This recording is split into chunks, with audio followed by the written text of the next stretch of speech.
నేను ఎటు వెళ్ళినా ఎవరికి తెలియదు, నేను ఎక్కడెక్కడో ఉన్నా తెలియదు, పుట్టల్లో ఉన్న, తుప్పల్లో ఉన్న, ఆ అంతరంగంలో ఉన్న, అగాధంలో ఉన్న.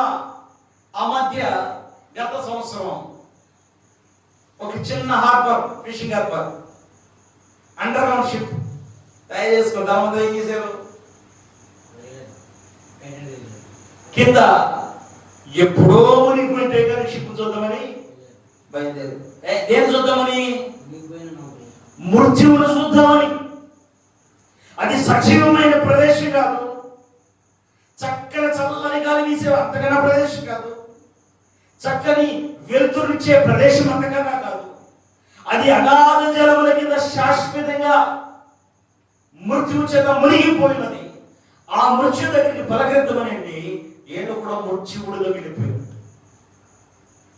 వారి డబ్బు వారిని రక్షించలేదు, వారి తెలివి వారిని రక్షించలేదు. వారి ఆలోచన అంతా జీవము కలిగిన దేవుడు ఎరిగినాడు. మనుషుడు ఎరగకపోవచ్చు. వీళ్ళు చెప్పారో మేము చూసి వస్తూ ఉన్నారు. ఒకే కుటుంబంలో తండ్రి కొడుకు ఇద్దరు బహు కోటీశ్వరులు. తిరిగి వచ్చారా? అక్కడే అన్ని చూసుకున్నారు. వాళ్ళని కాపాడుకోవడానికి ఎవరి తరము? దానిలో ఉన్న వాయువు అయిపోయింది, ఆక్సిజన్ అయిపోయింది. ఇప్పుడు దిక్కెవరు? వారికి దిక్కెవరు? ఇది పిచ్చి ప్రయత్నం.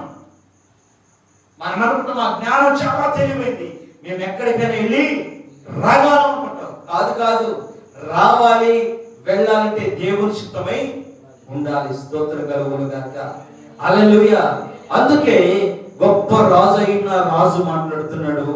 ఆయన దేవుని దగ్గర ఇలా చెబుతున్నాడు. ఆయన చెబుతున్న మాట ఏంటంటే, నేను కూర్చుంటా, నేను లేచుట నీకు తెలియను. నాకు తలంపు పుట్టుక మునిపే నీవు నా మనసులో గ్రహించుచున్నావు. స్తోత్రం కలుగును గాక. ఏం పుట్టక మునిపడ్డా? తలంపు పుట్టక మునిపే. ప్రతి సెకండ్ మన తలంపు మన పుట్టక మునిపే ఆయన ఏం గ్రహిస్తున్నాడు?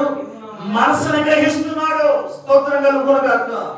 ప్రియులారా, నీ మనస్సును నీ స్నేహితులు గ్రహించలేకపోవచ్చు, నీ తలంపును నీ భార్య గ్రహించలేకపోవచ్చు, నీ తలంపులు నీ తల్లిదండ్రులు గ్రహించలేకపోవచ్చు, నీ తలంపులు నీ బిడ్డలు గ్రహించలేకపోవచ్చు, నీ తలంపులు నీ చుట్టుపక్కల ఉన్న ప్రదేశంలో ప్రజలు గ్రహించకపోవచ్చు. నీ తలంపు కలిగిన వెంటనే నీ మనసును గ్రహించేది ఎవరు? జీవము కలిగిన దేవుడు. ఆమేన్. హల్లెలూయా. ఆయన అంటున్నాడు, నా మనసు